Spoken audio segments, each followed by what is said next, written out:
Welcome to Grant's Rock Warehouse, and tonight I want to welcome Peter Jones back to the channel. This is part of our series where we're looking at different years and we're ranking our top 10 tracks from each year. This is our third episode. We're looking at 1972 tonight. So without any further ado, let's get this one rolling.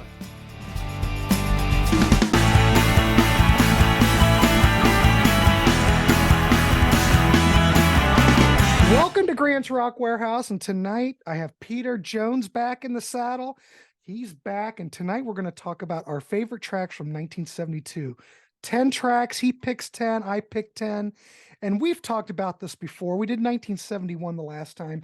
It is very difficult to come up with 10 tracks. You think it's easy, kids?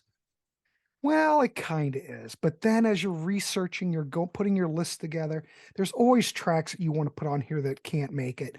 And so as we found out in this exercise previously, Peter may have a track that I might have on my list. I may have to replace one of mine. Either way, this is a great fun exercise. We hope you dig it. And we would love to hear what you have. Please, in the comments, put your top 10 tracks in 1972. We'd love to hear it. Get in the conversation. That's why we're here. So anyway, Peter Jones, how are you? Nice to see you. Welcome to the show. Great to be here, Grant. Nice to see you again as well. Episode 3. Episode 3. That's right. We'll get through the year. God knows we'll be dead by the time we finish this. It's like the Frank Zappa series I'm doing with Byron. It'll never end. It'll never end. Yeah, we can do another Zappa episode next month. Sure. We'll never get through the whole thing, but you know, it's fun. That's right. We're getting ready to wind up April Wine. So we're able to get through one artist's whole catalog. So we are going to wind that up. Tyler Hagopian and I are up through, I think, the 14th Maiden record. Holy mackerel. So that's been going on for a while too. So we kind of see the light at the end of that tunnel. So. I see. You know, whether we'll ever get through all these years, I have no idea, but it's fun. So welcome and let's get started. All right. I'll throw it over to you. What's your first pick? All right. We've said this in other shows. Sometimes you can put them in a number priority, but that's usually kind of an exercise in futility. Mm-hmm. I will say today, the only one that's numbered is my first spot, and that won't change. So everything else is just as I feel it and as the mood strikes. I like that. So we're going to, with number 10, this is going to go from a debut album from a band that I've absolutely loved ever since they came out. And they'd be probably one of my desert island bands if I had to pick one of these bands. The Mighty Blue Oyster Cult. Ooh.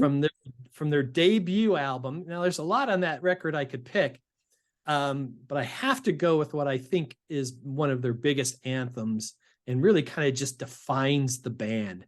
And that's Cities on Flame with Rock and Roll. You know, I think this tune is just heavyweight. Great vocals, killer riffs. You're introduced right off the bat to the brilliance of Buck Dorma and how exceptional a player he is. I also don't subscribe to maybe the larger notion that the recording on this is a detriment to the album. I don't think it is. I think it's just raw and dirty, and it sounds like New York City in 1972. And I think that's exactly what it needed. Wow. It's the start of my love for them. And I think this track has, either been in a set list or pretty close to being in every set list ever since they started. So Cities on Flame, Rock and Roll by the Mighty BOC. Excellent. I always wondered what the deal was with that recording, though. It's rough, but maybe that's, I don't think about it. They probably had no budget for that. Probably not. But I don't think it takes away anything from the performance on that record. It's very powerful. It's really hard to, think about this, Peter. There was really nothing quite like that in 1972. When that came out, I mean, people were probably just going, what the heck is this? They're one of the most unique bands that I fell in love with. Nobody sounds like Blue Oyster Cult. Nobody. And while I think usually the biggest culprit in early recordings, the drums aren't as good. They're not as clean. They're a little bit boxy. But like I mentioned before, Buck's guitar is right there. And if it's a riff-driven band, which this is, and his vocals, Buck's and Eric Bloom's, make a great 1-2 punch. Great playing from the brothers Brouchard and, of course, Alan Lanier on pretty much every other instrument known to man. Just very versatile, and this was a good highlight, and off they went from here. They just got better as they went on. This is something I'm gonna throw something out that you never would expect this to even be on the list. But we're talking about, we're 1972. The artist we're going to discuss is Dave Mason. Excellent. Now, if anybody knows Dave Mason, he used to be in Traffic, original member of Traffic. He came and went. He was on a couple of records and then he came back. But he did a solo album that no one really I'm not sure Dave really considered it a proper release, because he was on a label called Blue Thumb, and he was like the biggest artist on that label. I guess it was considered an indie label at that point. And I can't remember exactly what happened, but didn't somehow he recorded these tracks. Some of them were mixed of live tracks. And God, do you know what the story was with that? Do you remember exactly what happened with Dave? No. Somehow the record company got the master tapes from him, and I think what had happened is that he ended up getting a different deal. Okay. So they took out what tapes they had of the album and put out an album without his okay. So the album's Headkeeper, but the track is Headkeeper from the 1972 album, which I think the track, incredible. I mean, it always reminds me of like Jimi Hendrix meets, God, I don't know, Dave Mason. I don't know, but the guitar playing's great. The songwriting's great. Dave's vocals are great. I could listen to this track over and over again. And I think it's just one of those tracks that just kind of went into the oblivion. I do remember years ago on FM rock radio, they would play this every now and then. It's a perfect classic rock track, but now, it's not going to get any traction. But yeah, it's kind of sad. But the record, I kind of like the album as a whole, because it's a mixed bag of different things, because a lot of these tracks, I don't know if they're even really finished. They took those tapes and said, well, Dave, screw you, we're going to put this out anyway, Right. So he kind of looks at this record, just kind of, well, I don't want anything to do with it. But I would recommend anybody to go out there and look up Dave Mason Headkeeper, the actual track. Killer stuff. Stunning artist. Stunning artist. Yeah. But he just doesn't get much credit anymore, I don't think. Well, you and we've talked about him on other shows, as you mentioned Hendrix, because he was playing on All Along the Watchtower. And then, of course, he did a great version of it that I love.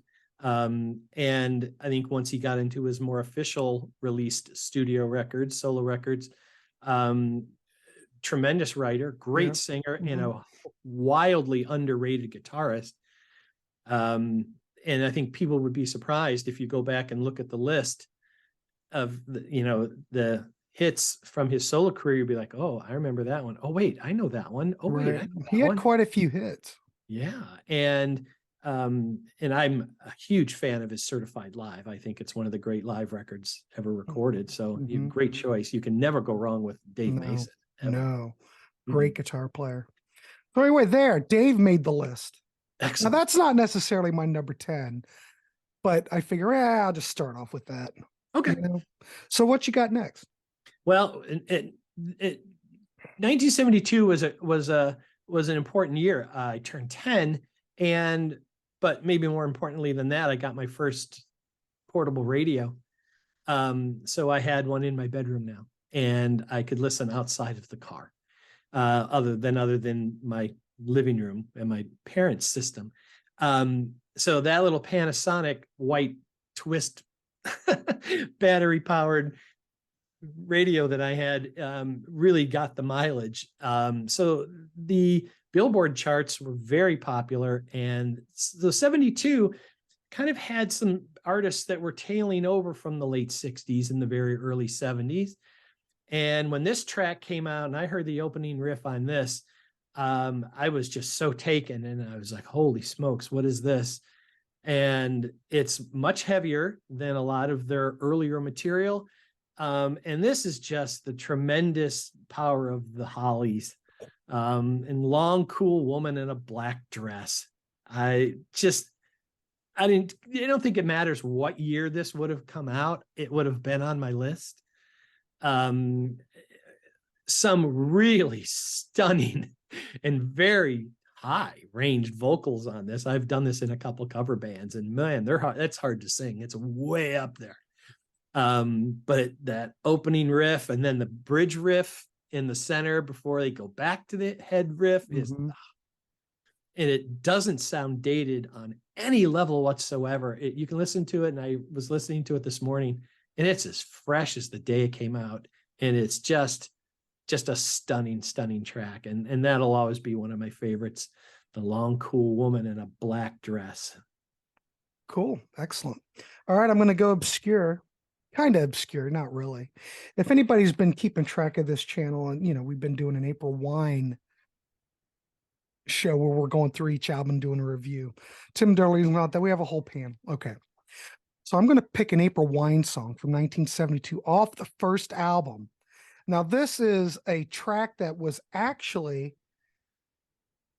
from the band Hot Chocolate, which is a British soul band. The track was written in 69, but April Wine did a cover of it that reached, I think #2 in Canada. And I think in the States, it got to like 32 maybe. So it was a reasonable hit. April Wine Right. in the States really didn't do much. Enough is Enough was a decent hit, but this was number 32, I think, on the 100 top Billboard top 100. So I'm going with April Wine, Could Have Been a Lady. And it's just a standard. I think more people now think of it as an April Wine track than a Hot Chocolate track, but it's catchy, great single. And if we're talking 1972, I'm going to have to throw some April Wine in there and give April Wine some love. So that is my choice. And it was also a single. So, it is what it is. Excellent. But it's a great track. Everyone likes it. I don't know. Awesome. Very cool. Number 3, this band came on my radar via my sisters. And this instantly became such a staple. And another one of those bands that if you just start listing, when your greatest hits is a double, and you could probably do a third disc of tracks, you've got a lot of stuff going on. And this is part of the beauty of the early part of the 70s, that you had such a huge amalgamation of bands that were heavy to folky to everything in between. And this was another band that nobody else sounded like. And when I heard Horse with No Name from America, it's such a simple and kind of stripped down. There's drums, but there's kind of more like percussion and congas and bass. One of the great bass lines of any song is just, and such beautiful vocals. And their harmonies are just, they're sublime. They were so good, as a lot of the bands were in the early 70s, at doing a lot of great vocal parts and great harmonies. And you could just pick one and follow that one, or follow the lead line. Such great stuff at this time. I could have picked Ventura Highway, because I also really, really love that one. But there's just something so simple and so direct about A Horse with No Name. Really, the verse is just 2 chords. And the chorus is basically the same chords as well. It kind of paints a picture. And of course, at the time, I'm like, and I'm not even really fully sure at my age right now what it actually really means. Is it the drug reference? Is it this? Is it what is it? But it just caught my imagination. It really took hold, and it's just one of those ones that when it comes on, I smile, and it's just a happy. It's got such a mood to it. We had talked about Riders on the Storm on the last episode. Yeah. It's got that weird kind of spacey kind of, weird mood thing to it, which kind of gives you kind of chills. So Horse with No Name from America. I think that's a great track. I do have a question. Do you like the America catalog as a catalog? I mean, are you hip to like the rest of their catalog, or? I've in the last couple of years, I've started to go back and go into much deeper tracks. I will for the most part, I was probably more of a hits guy, but there were so many of them that it seemed like you knew so much stuff, but I really want to know the catalog better. And that's one of my missions. Well, the reason I ask is that Half Price Books in town has, those original album classic sets with 5 discs, Yeah, right. Well, they've got the America one there for like $14.99, and you get like 5 albums. And wow. I keep looking at it, and no one, I'm just wondering, why is it worth $14.99? It might be. I don't know.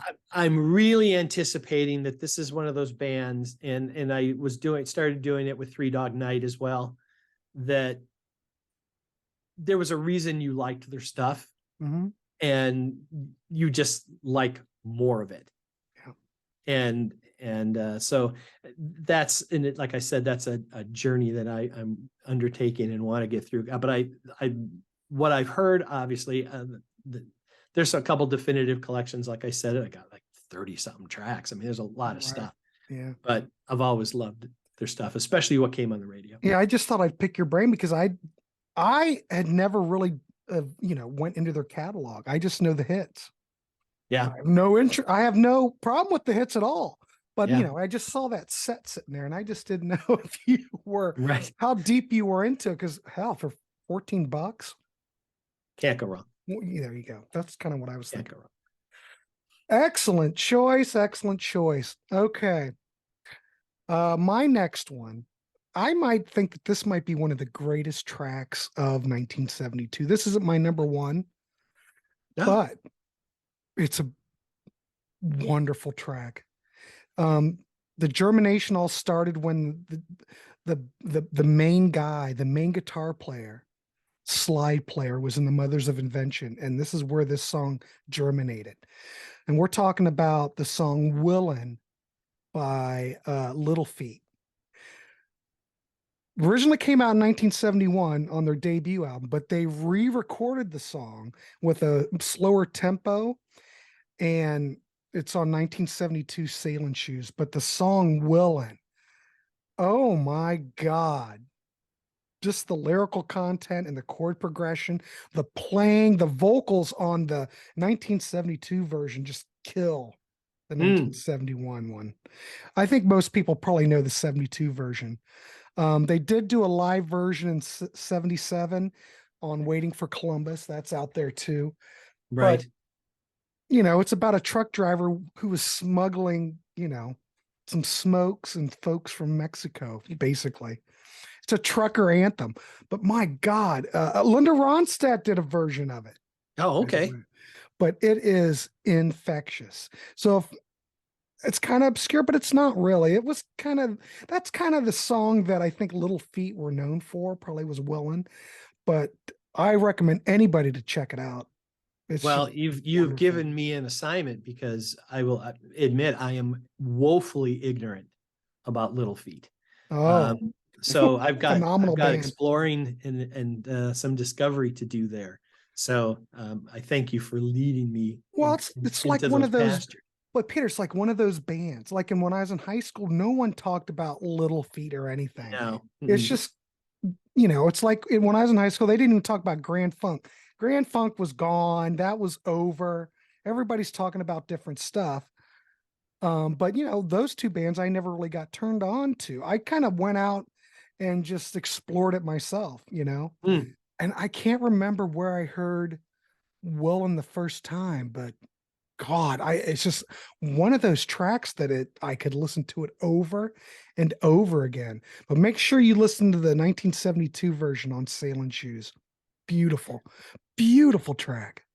Well, Hmm. I had always heard in the drumming channels the praise for Richie Hayward. Hmm. But it was just one of those ones I just didn't get to him yet. Yeah. Well, there you have a So new assignment. excellent. That's exciting. Something new. It's Great, great though. great selection. Phenomenal. This next one came out of nowhere for me, and I never expected that this band would ever be on my list. This was a band that I have two older sisters, but the one that's just 3 years older, she had all of his 45s, and I thought they were sappy and cornbally and just so teeny bopperish that I was just like, I don't want to hear this stuff. But I went over to my piano lesson one time, and my friend Blair says, "Oh, have you heard this?" And I'm like, I don't want to hear this. And he put it on, and I absolutely got floored. Well, I'm talking about the no, give me Osmond. don't. Oh, Osmond. Wow, Go this away, must be little something. girl, and One Bad Apple, and all this. And I was just like, puppy love. I'm like, I don't want to hear this stuff. Mm-hmm. And I heard Crazy Horses and freaked out. I never heard that record. That's one of those records that there's some metal bands that have done covers of Crazy Horses. This for 1972 might be one of the heaviest tracks in the entire year. I don't even know what to say. I've never really heard it. You had that crazy synthesizer.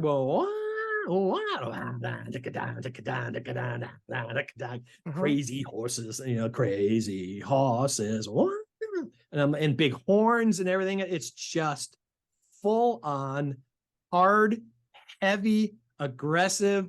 And I was just like, it just seeped right into my DNA. And I was just like, what in the world? So it's this crazy one-off track.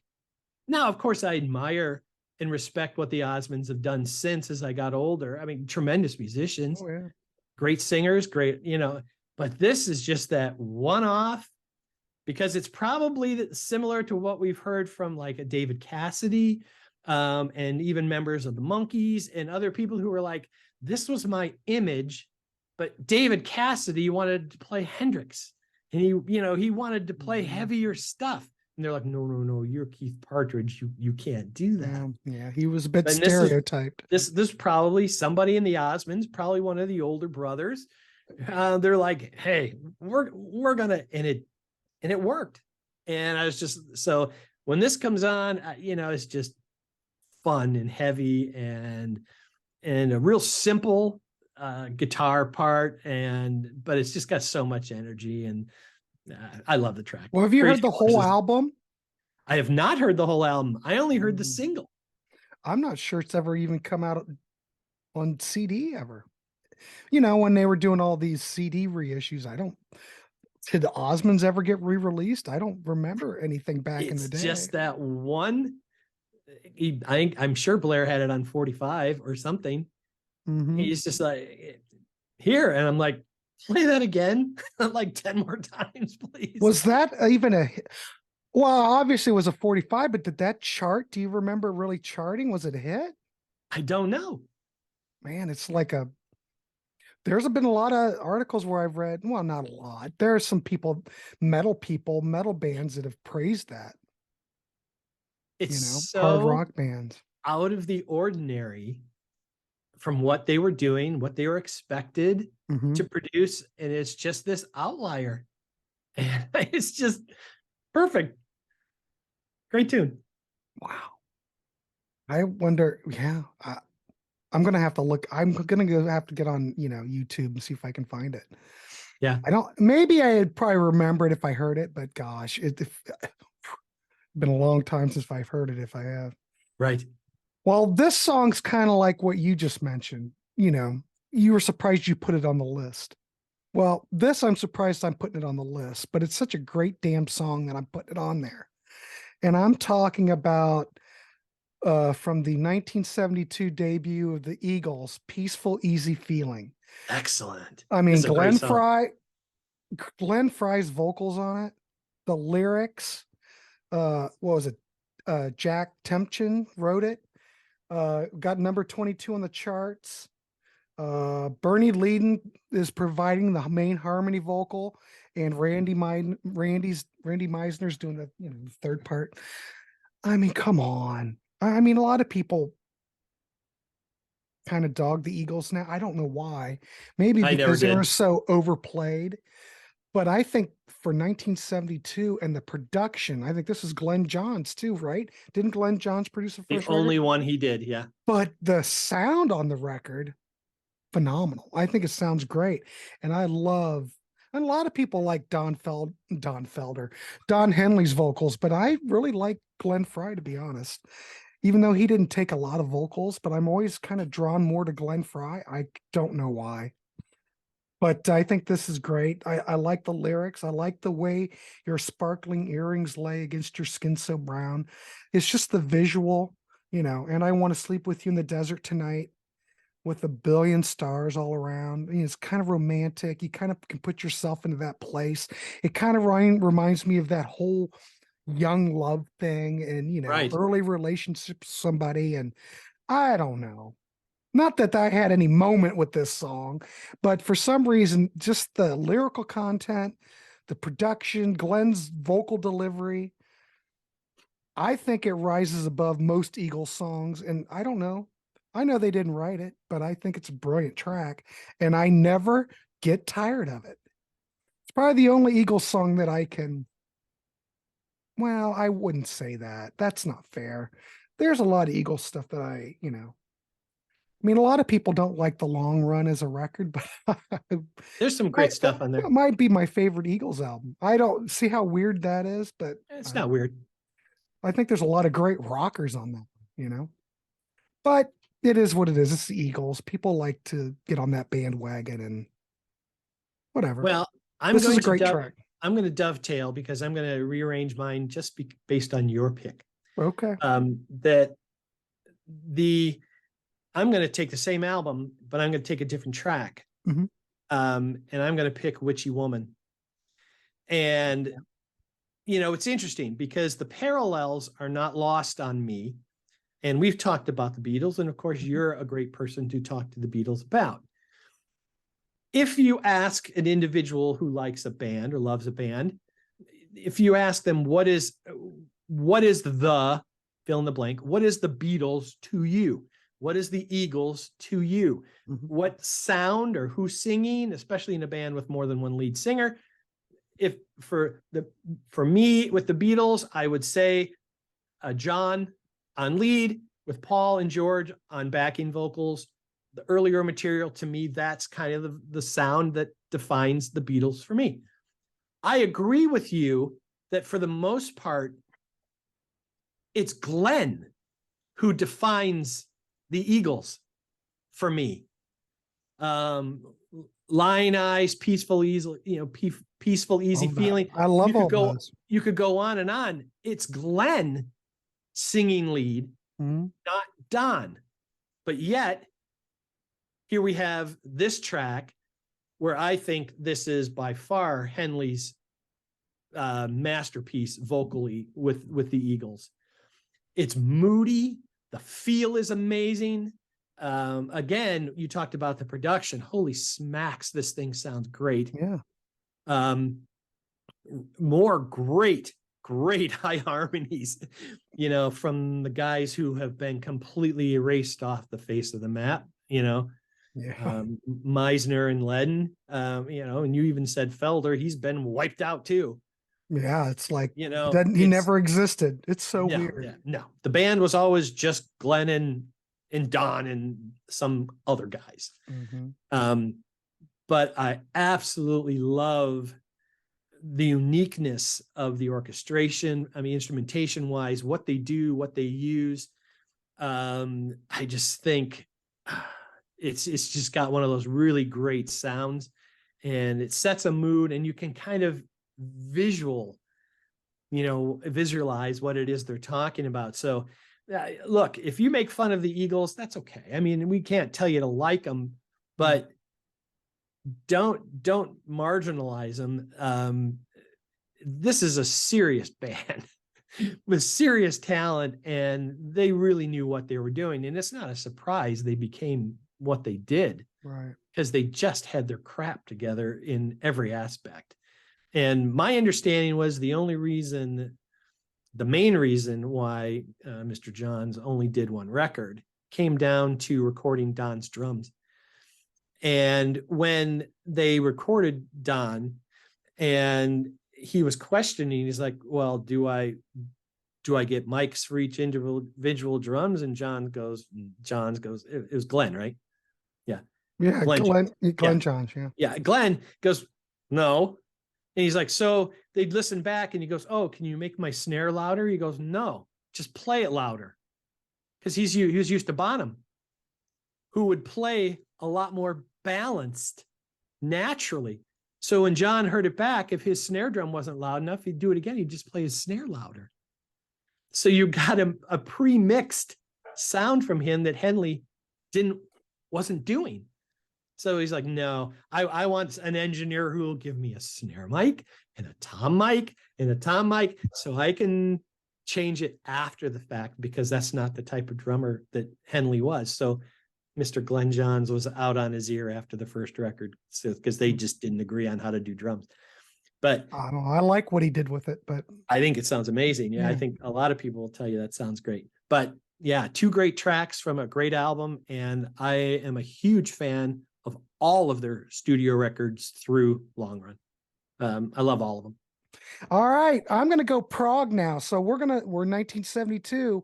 Yes puts out Close to the Edge. If you talk to any Yes fans, this is considered probably the greatest Yes album of all time. There's nothing. There are 2 tracks on it. Both tracks occupy 2 different sides of the record. So I'm just going to go with Yes, Close to the Edge, the title track. This is the 5th studio album. This particular track's 18 minutes long and has 4 movements. But, oh my God, was Yes just on a creative high during this period. This record is a perfect prog album. This is probably the best prog album ever made, and I think most people will probably agree with that. Chris Squire's bass on here, Steve Howe's guitar. You've got the drumming of Bill Bruford on this record. This is the last album Bill was on. Holy mackerel, kids. They were on fire. But how could I not look at 1972 without including something from Yes? So I'm going to go with Close to the Edge. This would be on my list either way. I mean, I could have went with And You and I too. That would have been fine. But it's just such a iconic record in the world of prog that, Yes, Close to the Edge. What a great track. Not a great single, but speaks for itself. Speaks for itself. So that's my next one. Great choice. Next one is from an artist that I know you're very well versed with from conversations we've had. I'm not. I know of him, and I know of his legacy and his talent. But when I first heard this on the radio, and I can remember hearing it in my room over and over, it became so infectious. And it might be one of the best constructed, executed pop songs, whatever title you want to give it, I've ever heard. So this could win decades awards. I mean, this is serious stuff. From the album Something Anything, when I heard Hello, It's Me from Todd Rundgren, I just, it's perfect. Mm-hmm. It's Perfect just pop song. Verses are great. Choruses are great. Everything's great. The vocals, the arrangement, the production on it is demonstration quality. It is so clean. And man, this just doesn't sound 1 minute dated to me. This could have come out 5 minutes ago and it still would have the same impact that it did way back in 72.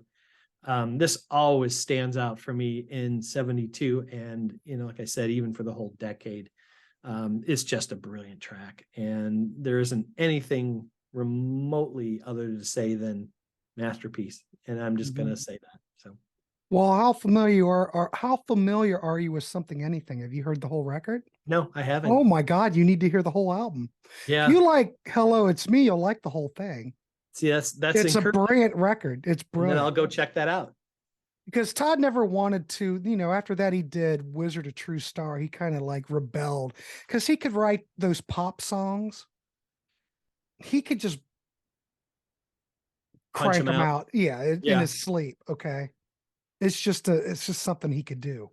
And he just didn't want to do that anymore, even though there's still some pop elements on Wizard and all the records, all the Utopia stuff. There's pop, but I do think Something Anything was probably the one. Well, that's actually okay. I might as well talk about. Are you done? I don't want to keep. I can talk Todd all day. Yeah. Okay, my number one track for the series we're doing from 1972 is Todd Rundgren and I Saw the Light, which leads off Something Anything. Okay. Great guitar playing. It's a power pop masterpiece. What can I say? It's one of those songs. I think he wrote it in 20 minutes. Todd was doing like a lot of Ritalin back then, and I don't know if he was doing. He did a lot of LSD on a Wizard, so that's why Wizard's kind of out there. But he was like all jacked up on Ritalin and just cranking out songs like you wouldn't believe. I mean, he cranked out two albums worth, but I Saw the Light's a perfect pop song along those lines of Hello, It's Me. Well executed. The production's good because Todd wasn't the engineer on it. James Lowe, who was in the band, help me. Brain problem. James Lowe is the engineer. He was in one of the bands like from the 60s, but his engineering on here is great. Todd's an engineer, but his stuff doesn't sound. This is like the last time Todd sounded really good because he was using somebody else. But Something Anything is a masterpiece. I would highly recommend you checking that out. You will, if you like Hello, It's Me, you'll like the whole thing. Excellent. I Saw the Light's brilliant. Everything's brilliant. In fact, side 4 is just kind of like a jam in the studio, and that's where Hello, It's Me is. It's just one of these jams that they're doing. Very cool. The other thing I'm going to say, did you ever hear the Nas version of Hello, It's Me? I've not. Okay. It's almost like a funeral dirge. You wouldn't even think it's the same song. Todd's not singing the Nas version. Stookie, I think, singing it. And it's a totally different song. And I would recommend you to go out and listen to that too, because you'll go, who would have ever thought that this would have been such a great song? By changing the arrangement, putting Todd on vocals. Of course, Todd's a great singer. Come on. Right. And up the tempo a bit, put some life into it, and you've got a classic 1972 single. So I would recommend go check out the Nas version, and you just won't. That's a show in itself. You'll go, wow, excellent. Really? How did they ever go from here to here? It's one of those things where I'd heard it through, the singles world, through the charts, and didn't either connect or grab an album or something and go down that rabbit hole. But if it's your number one and my top 5, so clearly there's something going on. No pun intended. Todd was on fire then. But I'll have to go check that out. But you think about it, he could have kept up that momentum. He could have cranked more songs like this out. He could have churned stuff out like this over and over again. But he just did what he wanted to do. He wanted to be more experimental. Hey, very, very cool. Well, artists have to be true to themselves or they lose their minds. Right. Great record. Highly recommend it. Very cool. Number 4, we are going to go prog in my world. And I'm going to pull out the Emerson, Lake and Palmer album Trilogy, and I have to take From the Beginning. Oh, There's so much to talk about on this. mm-hmm. Just the beautiful guitar playing and very sparse instrumentation. His guitar, great walking bass line, a little hand percussion, and some of the richest, strongest vocals of the era. He's got so much emotion in his voice. And it's, when you get to the end section, I will say that this is without question one of my top 5 keyboard solos of all time. When Keith comes in, Mm-hmm.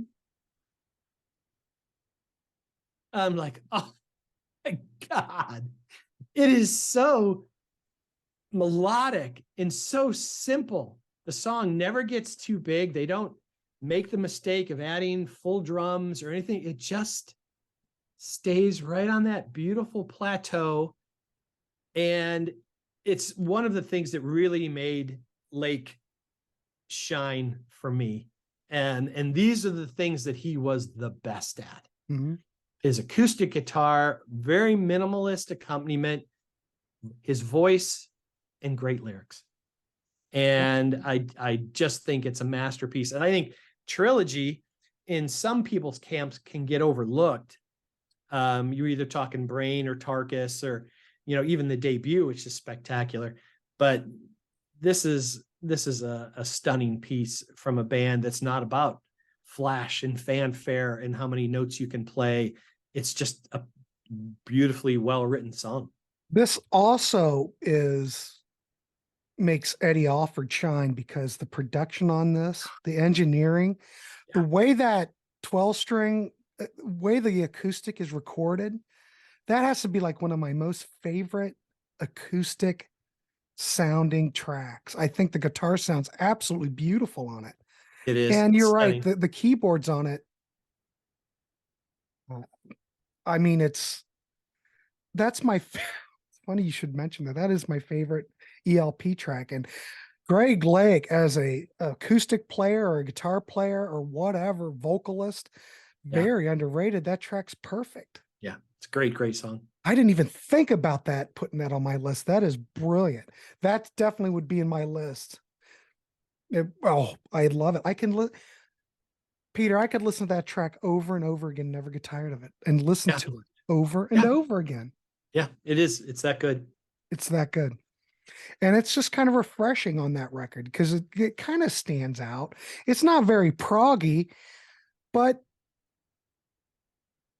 it's just beautiful in its simplicity, I think. Yeah. Beautiful melody. And you know what? It's kudos to them, because there are certain prog bands who maybe would be afraid to take that kind of route. Mm-hmm. You know, I don't see someone like Dream Theater ever trying something like this. They just don't have it in them. It's not their thing. But these guys could go in almost any direction. Yeah. They could do a Benny the Bouncer. They could do ragtime stuff. They could do just full on orchestrally, you know, influenced stuff, and then everything in between, because the 3 of them were so versatile and had such a wide range of influences and talents and strengths that this doesn't come off anything but 100% authentic. Yeah. And genuine to the core. And if, you know, you could, obviously they started that way with Lucky Man.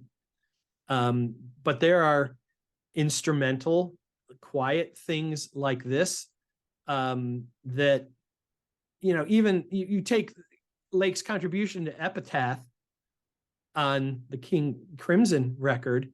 I mean, that's what makes Lake amazing. and it's in full spades here. This Yeah, is a and what Lake brought to King Crimson. yeah, Right. tremendously undervalued musician, I think. Oh yeah. Even his bass playing's killer. And he never really considered himself a bass player. But No, my God, no one ever talks about that. He's just yeah, sad that he's gone. Just brilliant. right. Such great. Carl's the only one left. I know. But man, he's love Carl too. They were great. It was that combination, you know. I don't know. Something about those three together it just was like magical. It was. All righty. Speaking of magic, I'm going to mention something we probably didn't even think we were going to even talk about, but I'm going to go with, and you know what? I'm thinking, what the heck? Because I like this a lot. Some people might not like it. Doesn't matter. 1972, this song kicked proverbial butt. And I'm going to go with Golden Country by REO Speedwagon off of REO 2. Uh-huh. That's a First album came out in 71. This is the first album with Kevin Cronin. Kevin and Gary Richrath at this point are pretty much trading out songwriting duties. Kevin comes in like a breath of fresh air, you know. Of course, they had a falling out on Riding the Storm Out, but right. That's neither here or there. Right now, everything seems to be clicking. But the song Golden Country, killer riff, killer organ. Kevin sounds great. Gary Richrath's guitar playing on it. Alan's drums. I mean, no one really talks about it, but goodness gracious, 1972. This is like one of their concert staples back in the 70s. Yeah. The version on live, you get what you play for, Right. is spectacular. But this is good too. And you would think, gosh, 1972. Well, it's not bad. Song's a great song. And I think they recorded this at Columbia Studios in Nashville. Producer was Paul Letka, Billy Rose II. Just seems weird that REO went down to Nashville to record an album, but whatever. I think it all works.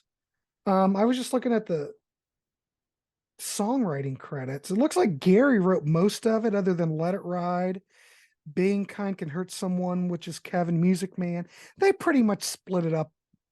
But I like the whole thing. All Music gave it like 2.5, but whatever. Yeah, what do they know? What do they know? But I think as a track, 1972, I never get tired of it. If I ever hear it, I love it. So I figure, what the hell? We're going to give some REO some love. Go for it. So we did. REO Speedwagon. Great choice. Yeah.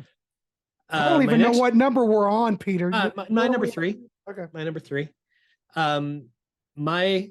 This band, their debut didn't do much for me, or for the larger public at hand. But lots of stuff changed when their second record came out, added a second drummer, and brought in, I think, their secret weapon, which I'll talk about in a minute. And based off of a location in the French Quarter down in New Orleans, Toulouse Street with the Doobie Brothers. In comes Hossack on drums, but here comes Tyran Porter on bass. Mm-hmm. Who is maybe one of my favorite bass players of all time. This guy is a monster. And all of a sudden, Doobies are fully formed, and the hits and the songs just start flowing. And I could have picked, gosh, half this album, but I'm going with Jesus Is Just All Right. I love the cool percussion intro, the dual vocals between Johnson and Patrick Simmons. It's got all kinds of groove and edge to it. And they break it down into this broken kind of bluesy gospel section where Patrick Simmons just kind of goes off preaching with these beautiful guitar riffs and solos in it. They kick back in. and finish at the up tempo and everything. It's just a great song. Great bass playing. Again, it was recorded beautifully. Of course, I think at this point we've got Ted Templeman. Yeah. Ted's on it. And so it's superior sounding, great compositions, and they just went from strength to strength. And this is a great song on a great album full of a lot of great hits, and a band that I absolutely love. So Jesus Just All Right from the Doobie Brothers. Well, if you think about it, I think Ted Templeman was almost like the fifth member. Well, not the fifth. They're already, you know what I'm saying? It's like, right. Well, he's the fifth member of the Beatles, but he was Right. so a part of that whole Doobie Brothers experience. All those records sound great. They were just like on fire. Even the Michael McDonald stuff. Yeah. Come on. It sounds great, you know?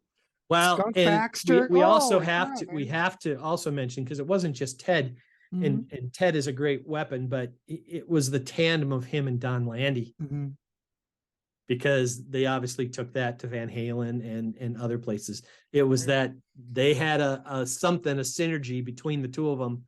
Montrose.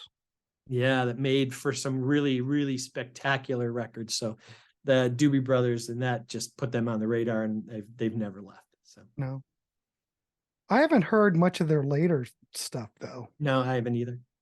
I've got more than enough of their earlier stuff to keep me busy for a long time. There you go. All right. Well, my next two, well, they're actually the same band. They put out two different records within the same year. Now, you know how bands were back in the day. A lot of these bands would put out, well, even in the 60s, early 70s, like we're in, they would put out records, a couple of albums a year. This is what this band did. This came out this single came out in July of 72. This is probably the biggest hit the Raspberries ever had. This is Go All the Way, written by Eric Carmen. It's another one of those things. The sound quality on it is always questionable. It sounds like most of these songs were mixed for AM radio. Okay. Mm-hmm. They weren't designed to be really played on big hi-fi systems. You put on a little AM radio, it just comes out of there like it's just like heaven. But the song, holy crap, with all those, it's got the 12 string, it's power pop. This is like the beginning of power pop. And it's just a perfect song.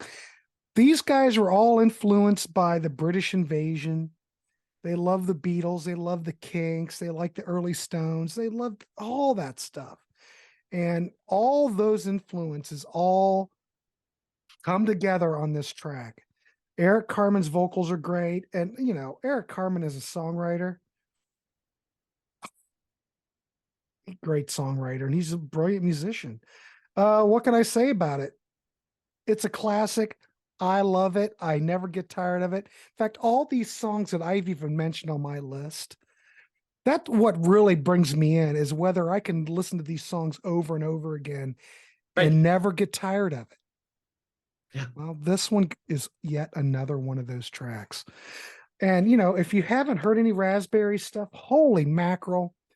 We've done a couple of shows on my channel on the Raspberries. Check those out.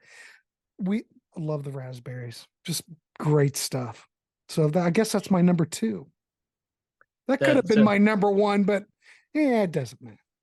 That was my first honorable mention, so it was right there. My number two is been mentioned on other shows I've done about influences and things that have impacted me in a huge way as both a listener and as a musician.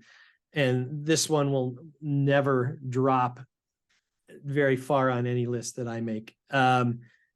Just Alice Cooper was on a roll, and School's Out, and the opening track. I mentioned riffs before. This is one of the great riffs of all time.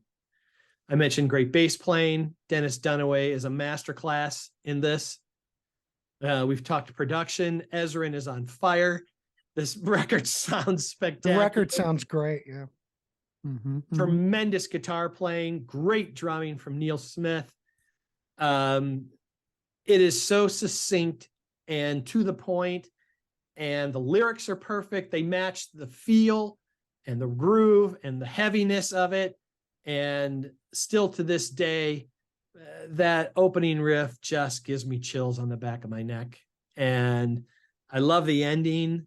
And it's a legacy track, and it'll always be on a top list of all time songs for me, regardless of what decade. And I never can get too much of School's Out. There's just something about that track. I loved like all the guitar tones of that era. You know what I mean? Yes. For some reason, it's like, early Aerosmith had those guitar tones. Something about this whole early 70s period. Because you have to mean, as soon as you hear that riff, Peter, you know what it is. It is so iconic. And like you mentioned, Ezrin's production, he knew exactly what to do with this band. Yep. I mean, obviously that's why they used him for so long, I have a theory. Ted Templeman, same thing. I have a theory about the guitars. And I think it's an important distinction. We won't get off the rails here. Bands of that era played more with gain than they did distortion. So this was done by just the sheer overdriving and the volume, not having low volume with a stomp box and adding distortion to it. It's cleaner, but no less heavy. It's more musical to me. I think it doesn't break up like a lot of overly distorted guitars can do. They sustain better, and it just sounds more authentic to me. Like if you were in a room and the speakers blowing your head back from the sheer air being moved by the cones. Mm-hmm. So, but yeah, School's Out's a masterpiece. Yeah, it's natural overdrive. It's like Angus Young. Think about that. Yeah. Angus isn't very distorted. He's just overdriven. Correct. He's just taking a Marshall and, it's probably a 50-watt head. I'm just guessing. I don't know. But it's a Marshall. It's got that Marshall tone. And you're just cranking it. There's no master volume on this baby. We're just cranking the tubes and, it's just that. Well, that's the whole sound of it, It's genuine. It's not fake. Right. And you're right. A lot of these bands in that era had that tonality. It's just, I don't know. I kind of miss it, I think Bachman Turner, other bands like that. Oh my God, an excellent example. Yeah. Oh, the guitar sounds on, oh my God, classic. Yeah. But it was a magical period, 1971, 1972. Come on, we're never going to have that again. It is what it is. But my God, there was some great stuff. All right, so my final pick, like I said, it's the same band. The Raspberries released Fresh in 1972. This single came out in 73, but whatever. It came out in 72, but it was a single. It didn't perform as well as the previous singles. But Let's Pretend by Eric Carmen. God, Lee, the vocal on that. If he's not channeling Paul McCartney, I don't know who is. But it's yet another perfect pop song. I think it got up to number 35. Didn't get up there like, the previous track. Let's Pretend just kind of, it was okay. If you follow the Raspberries' career, as they kept going, their singles just kept performing worse and worse and worse. And it's not like the albums are getting any worse. It was just that whole appearance, them looking like, they're wearing their white suits and kind of goody. It's like the Osmonds, but they weren't the Osmonds. But it's a great track. It's probably my favorite Raspberry song because I think Eric Carmen on it absolutely sounds wonderful. Yeah, that would be my number. Well, it's not really. I like all these tracks, That's okay. God, I could listen to them all. All right. So as I said before, my number one will never change. Okay. From 72. A legacy band for me, probably one of the top 2 or 3 most important bands of my entire listening life. And this year was massive for them. One of the biggest selling bands on the planet at the time. This song was not only in the charts once, it was in the charts twice at the same time. We had a studio version and the one I'm picking, a live version of probably one of the, if not the most recognized hard rock riff of all time, inspired by Beethoven's Fifth Symphony, Mr. Ritchie Blackmore and Deep Purple firing up Smoke on the Water, live from Made in Japan in 1972. This is just life-changing for me. The studio album Machine Head came out early in 72, and that made a huge impact. The riff, everything about it, the story, the lyrics were perfect. The feel was perfect. And in August 15th, 16th, and 17th, and recorded those 3 nights with Martin Birch and the Rolling Stones Mobile. And they were only going to release this in Japan. They said, we'll do it if we get to control the tapes. And if we don't like it, it doesn't come out. They heard them, blew them away, and they decided to release it because it had been starting to be bootlegged all over the place because everybody caught wind of it. And here comes the most definitive powerhouse version of Smoke on the Water ever recorded. It's just simply the perfect lining up of everything that makes something life memorable and everything. It's perfect. Vocals are perfect. Drums are perfect. Guitar solo is perfect. The sound, there are no overdubs on these 3 shows. 0. Oh, I did not know that. And if you didn't think that's the case, when you go back and listen to the other 2 nights, Ritchie messes up the intro twice on 2 different nights. Once hits an open string and you can hear Ian Gillan in the back laugh. He goes, nah, nah, nah, nah, nah, and Gillan's in the back. Yeah, that's why Richie's pissed at him and can't stand it. It's hilarious. But this is the one time. The solo is iconic. The drums sound spectacular. They're massive. And this changed my life. So Smoke on the Water, Made in Japan, Deep Purple. It's my favorite record of all time. And this will always be my favorite choice from 72. So is it the live feel of Smoke on the Water from the live in Japan? What is it about it as opposed to the studio version? Because that studio version, holy crap. Well, if you listen to Machine Head, I think that album sounds phenomenal considering the way they recorded it. Yes, very makeshift, on the fly. Yeah. But it sounds live. Well, they're probably playing a lot of it live. But the tonality, that record, you can just crank it up.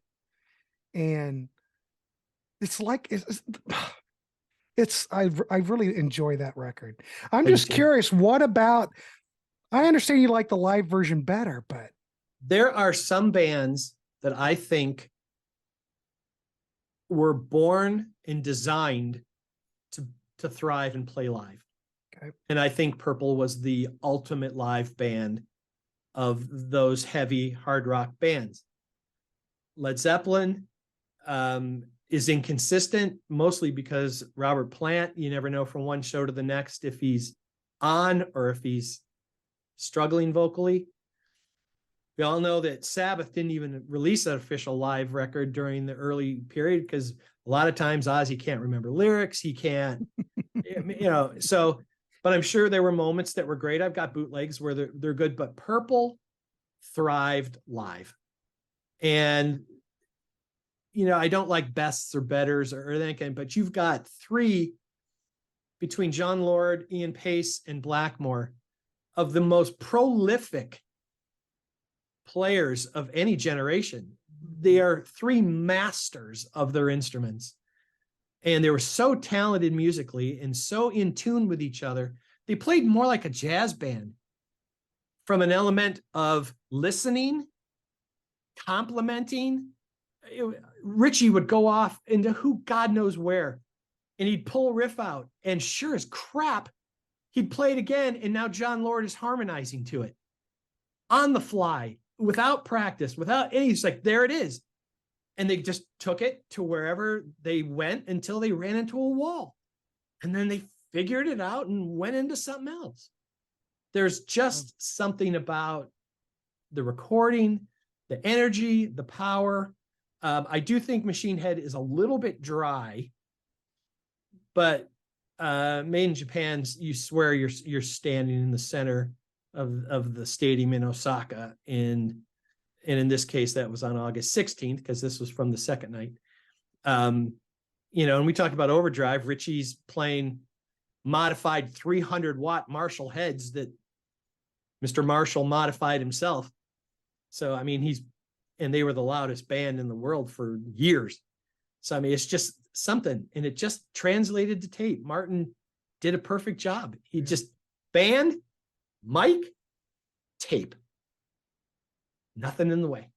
Wow. It just Holy is mackerel. spectacular. And, you know, capturing lightning in a bottle. Yeah. It just one of the nights where everything just all worked out perfectly. Yeah. Yeah, I see your point, but I still Machine Head though. I do like the way that record sounds. It might be a bit dry, but there's something about that, just the tonality. You know what I mean? I just like that. Right. Well, you know, I like that whole era. What can I say? You know, right? People praise it for a reason. So, yeah, and pretty gutsy. I mean, that album had been out. They're like, well, okay, well, let's put out the other version. And like I said, they were so strong that both Machine Head version and Made in Japan were in the charts at the same time. Yeah. Yeah. And they were outselling everybody. They were either the biggest global sales band in 72 or either second. It can't be less than second. They were outselling everybody. Yeah, that's amazing. Well, it is amazing. Yeah. And they're still out there doing it. Yes. Yeah. And actually, in my opinion, sounding better than ever, I love Steve Morse, and he's just a tremendous player. But I wasn't really sure if he was the perfect fit for Purple.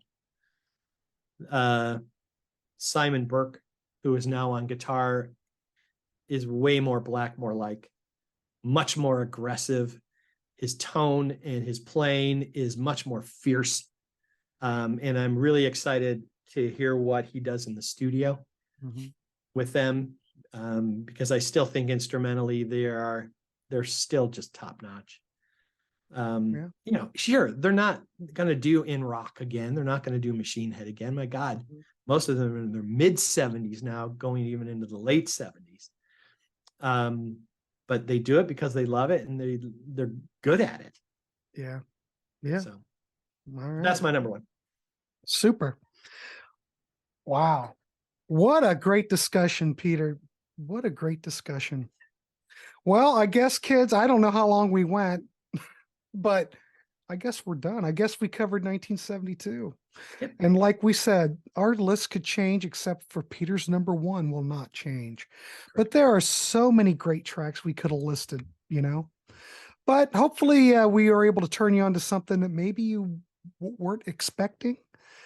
You know, like I said, check out the Raspberry stuff. There's tons of stuff to check out. 1972 was such a great year, you know. I have homework. You have homework. Yeah, you've got me things to go. I'm thinking about that America stuff for 14 bucks. I gotta jump into that Rundgren. I've got to. Oh, you won't be disappointed with anything. A lot of that early Todd stuff, that's all great. First Ballad of Todd Rundgren's great. That's almost like, that's very similar to Something Anything. It just kind of predates it, but it's very ballady to some degree. He was really influenced by Laura Nyro at that time. So a lot of his songs are kind of patterned off of her chord progressions. It's just great stuff. I mean, the guy was just. Do you have just real quick one song that you wished you could have popped in your tent? Well, I would have taken ELP. God, I totally forgot about that.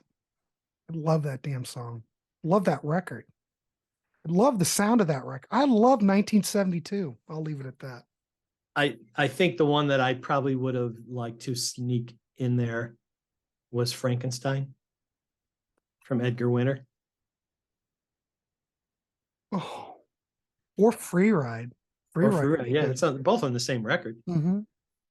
But Frankenstein was. You can't do it all. No, We'd be here. To me, that's like without vocals. It's what you said when you were picking Hocus Pocus by Focus. Mm-hmm. Frankenstein is that same kind of thing for me. This big, huge piece that you'd think, who's doing that in 72? You know? Nobody. Yeah.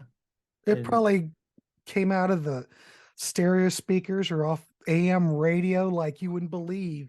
You know, people probably, what is that? Because that Frankenstein was never thought of being the hit. That was never going to be a single, was it? That was just a jam. That was just a jam yeah, that they edited down and they put it on the record and it just kind of took off. Right. You never know what's going to take off, you know? That would probably be the one I would have tried to sneak in some. I think that that's worthy because that's iconic as well. You know, that riff, it's as heavy. Iconic as Smoke on the Water. Yeah, very heavy. Yeah. That's a good choice. All right, let's wrap it up. Peter Jones, I want to thank you for coming on. Next time, we're going to do 1973. Of course, I don't have my book, but I will be in contact. Excellent. And we can figure out something. Because we are, right now, it's May 31st, so we'll probably look at something maybe in, I'm still booking for June, so we'll figure out something. We'll figure it out. All right. So please like, subscribe. Hope list down below what are your favorites from 1972? Great year. Please list, make a comment. I always try to respond to every comment, so please comment. All right, Peter Jones, we'll see you on the next one, and you have a good evening. You too. All right. Thank you.